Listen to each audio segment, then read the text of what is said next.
Let's have a little '80s party. Honestly, you're my friends. If you have anything like this, I pulled out my smelly old letter jacket. How many of you still have your smelly, seriously, smells like mothballs, old letter jacket? Yeah. You can do the math if you want, but I used to be 40. Used to be 87. What was happening in 87?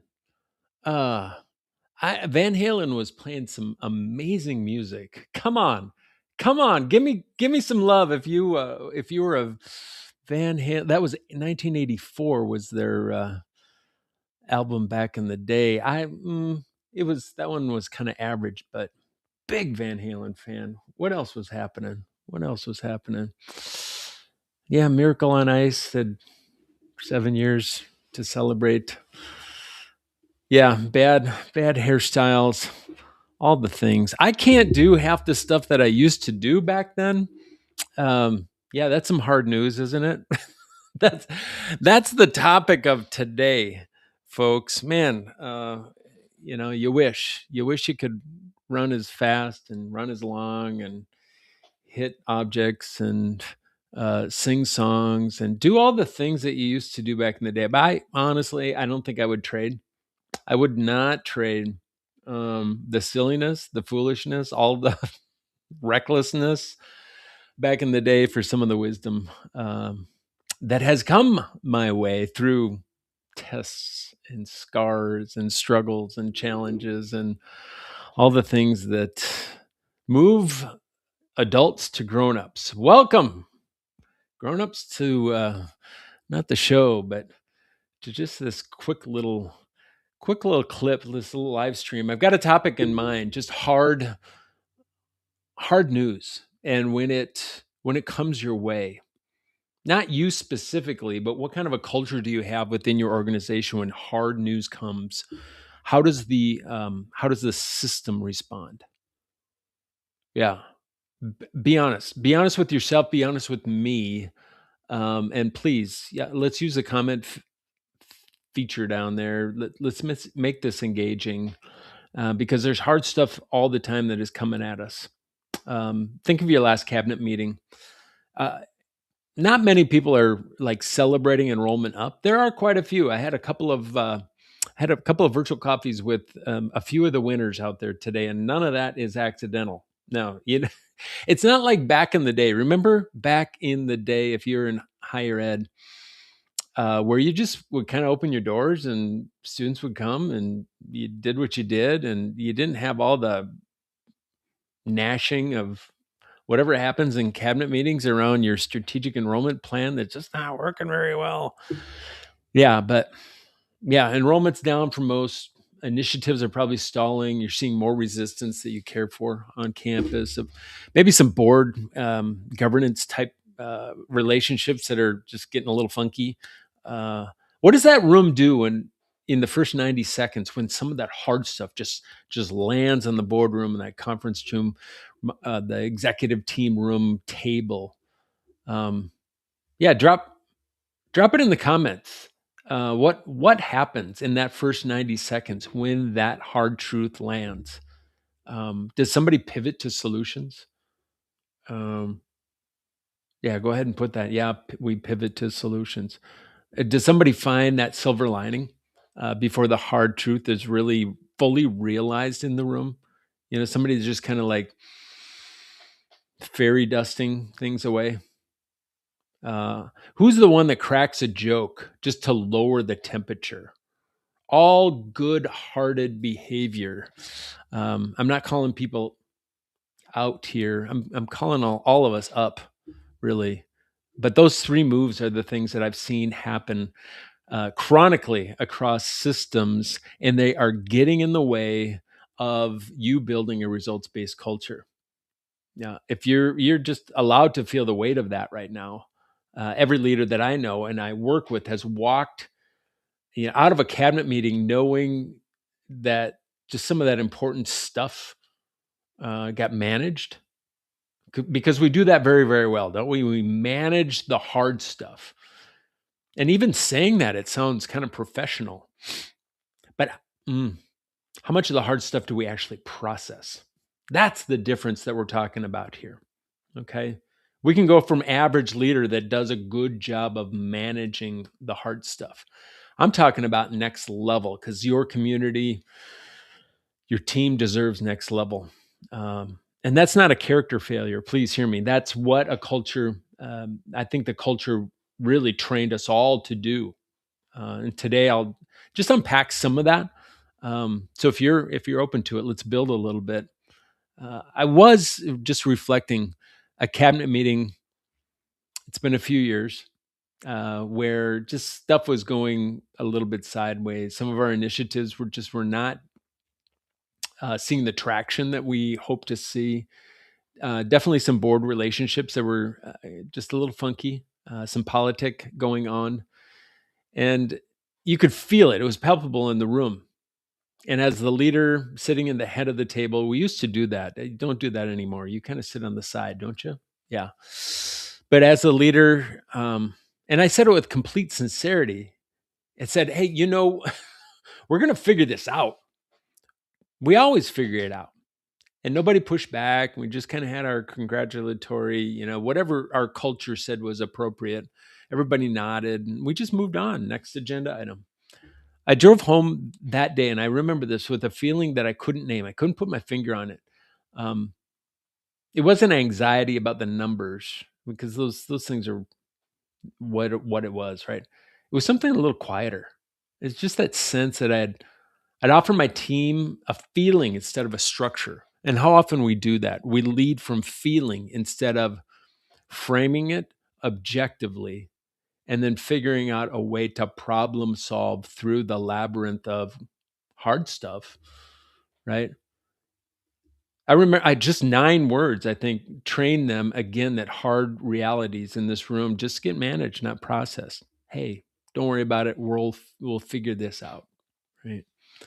So here's the math that probably should shake all of us. Our research across nearly 1,000 leadership teams shows that teams performing positively and teams practicing real optimism, they're different and they produce radically different outcomes under pressure. Yeah, you think of probably 8 cabinet members. Um, let's just say 150,000 a year.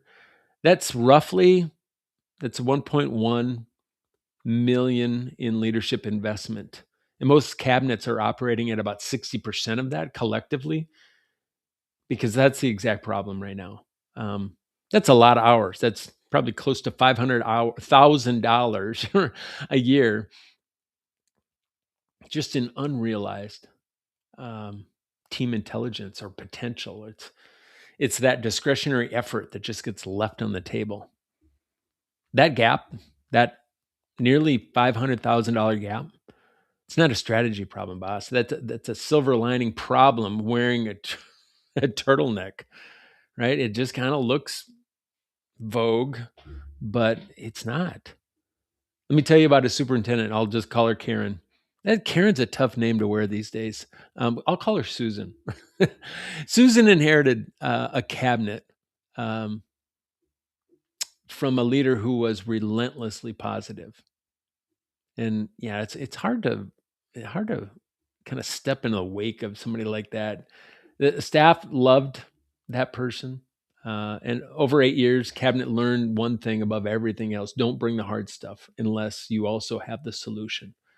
And by the time Susan arrived, the cabinet was technically excellent. Really, just the competencies were off the chart. Better practices were happening, um, but emotionally kind of paralyzed. Enrollment was declining. It's like, what in the world is happening? A kind of a faculty governance situation that was starting to brew. That was quite complex, and the cabinet had adopted that same careful language as their previous leader. The problems kept compounding while the language just stayed in that management space. And that's what EQ is. We all learn that EQ is your bedside manner. But if it's built upon emotional performance it, rather than emotional structure. Right? If that's the case, you're probably providing some additive value. And it's not you're not tearing things apart, but it's not multiplying anything, right? You're doing very sophisticated addition, and you're probably calling it excellent strategy. So here's the framework. Let's just get into it. The real optimism test. There's 3 components. You can't miss any of them. You've got to dial them in and lock it in. Step 1, step 2, step 3. The first one, emotional permission. This is the one that I think most cabinets, I don't know if they skip or just miss, right? A genuine optimist is acutely aware of the hard realities. Not somebody who's minimizing them, not somebody who reframes them as opportunities before the room has fully looked at them. And here's what Susan, we'll call her, in her first cabinet meeting, she put both problems on the board as actual numbers and said, before we talk solutions, I want to spend 20 minutes just naming what genuinely just sucks about these issues, these numbers, or what's hard if you can't say sucks, right? No framing, no silver linings. What's actually hard and everybody's perspective around that. 2 cabinet members started with, well, the opportunity here is, and before catching themselves, Susan held the frame. By the end of those 20 minutes, the room had shifted, not because the problems were smalling. Your problems are not getting any smaller. Let's just realize that, because they'd just been given permission to actually see them collectively together. Here's the second piece. You got to layer on top of that the temporary distinction, that cognitive move that unlocks just to the right, to the left, to the right. The hallmark of pessimism is the belief that hard situations are permanent. This will always be hard. It's the way it's always going to be around here. Anybody coming to mind? Yeah. Let's get that out of your head before you go home. Real optimism, I think the core move isn't, I know how it will change. It's more honest than that. This situation is temporary. I mean, if you can just affirm that, hey, it's temporary, it's not permanent. Now, I don't always know what's behind the door. I can just see a bit of a crack of light at the bottom. That's single distinction. That temporary versus permanent is what allows your team to, it's the brain chemical stuff that I can't wrap my head around all the neuroscience going on, but the brain starts to re-engage, right? You cannot problem solve from this is permanent. The fear and creativity, they do not, they're not going to hang out very well together. And then the other one, the last one that you layer on top, the third one, it's evidence architecture. It's just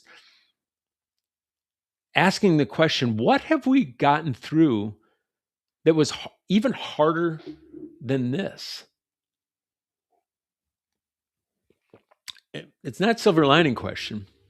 I think that's where you're going to find genuine evidence of the request. It's going to be specific. It's going to be credible. It's going to be grounded in what your team actually did. That's the psychological foundation that makes this temporary thing feel true rather than just performed. So go back into the history and just call it back up and point to it.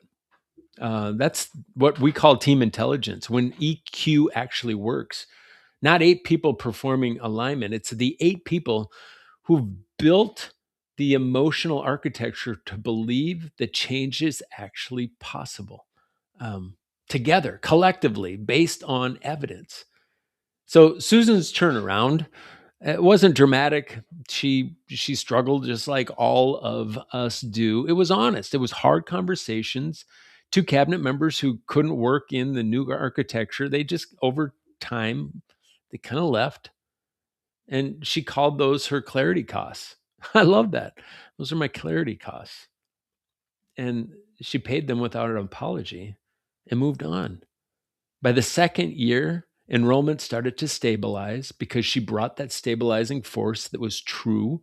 It was trusted, built on hope, and compassion when things are really hard. For the first time in 5 years, faculty governance was starting to improve. Real conversations were happening in the room, instead of the parking lot. And Susan told me, we stopped performing optimism and just started practicing it. It turns out those are completely different things. These are the same people, not a whole lot different. Same challenges, just different structure, different architecture. And that's what it's about here, folks. It's not a personality issue. This is not a people problem. It is always a structural problem. So you don't build this architecture. If you don't, here's what's going to happen. Your room is going to keep managing the hard realities instead of processing them. Think of right now, just ask yourself, am I a leader that creates the culture of managing our problems or processing our problems? Plug your nose if you need to, but just be honest.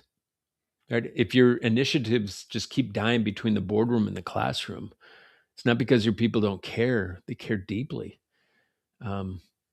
because the alignment was performed not genuine, and students are going to pay. That's the real reality here.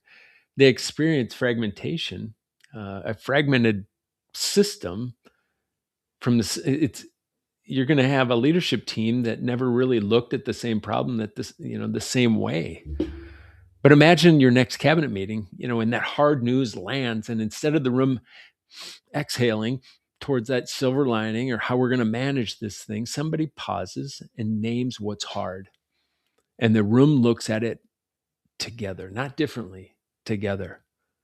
And the decisions that used to take maybe 3 meetings, put it on your watch, 20 minutes. Your principals are experiencing coherent direction. Your faculty see the difference. Your students see the difference. You have a choice right now. You can keep offering your team a feeling or start building the architecture. I'm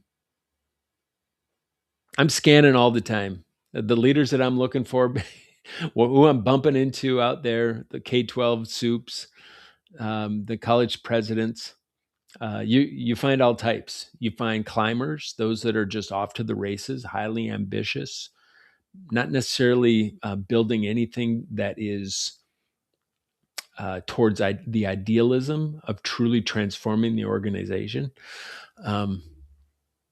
Yeah, I was a climber, definitely a climber.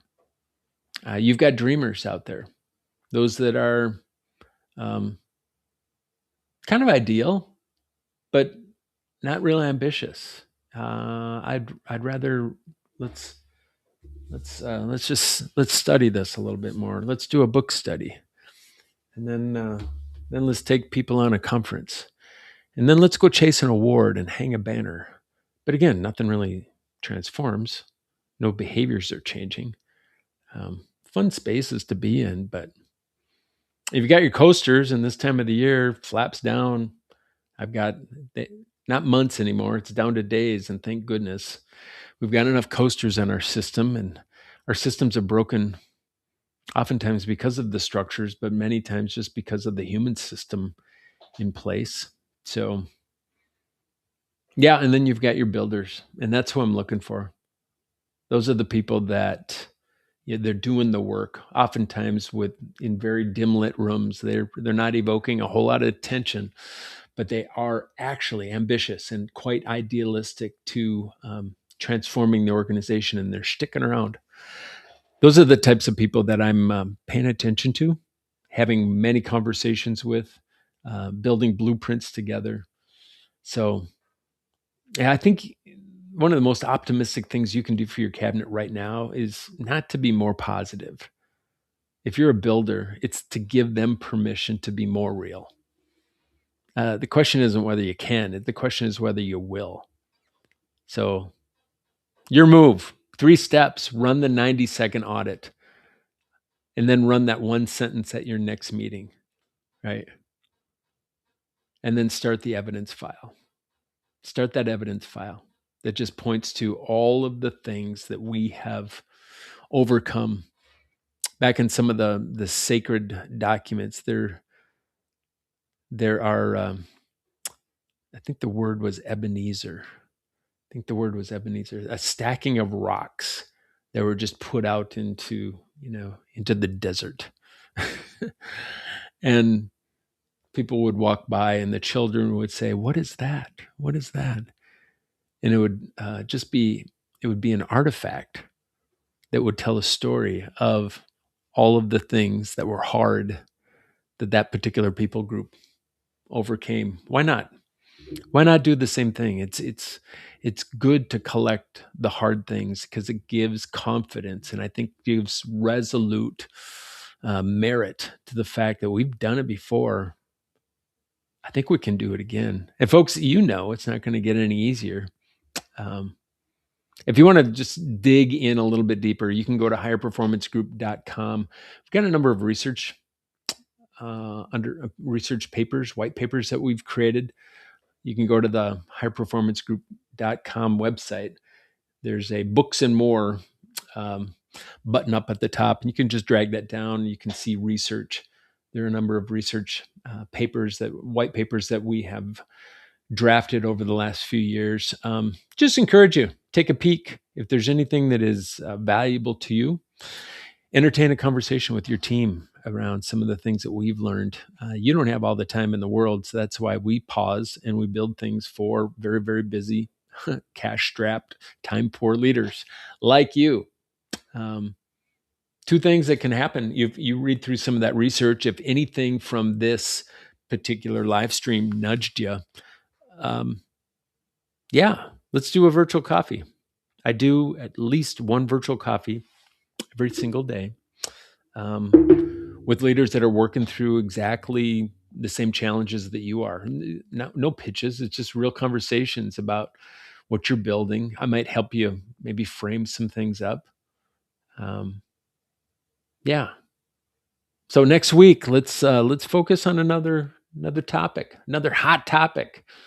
Let's talk about cabinets that disagree with you, the boss, and how the culture that you've built either allows for that, blocks it, or something in between. Folks, we need some more builders out there. Pick up the mantle. Put your catcher's equipment on because the world is not going to be any more kind to you. But I think, as I shared with another superintendent in California yesterday, salute. Yeah, the pain is kind of a privilege. The office is a privilege. You know that. And it's supposed to be hard. So give me a holler if you need a pep talk, a punching bag, anything in between.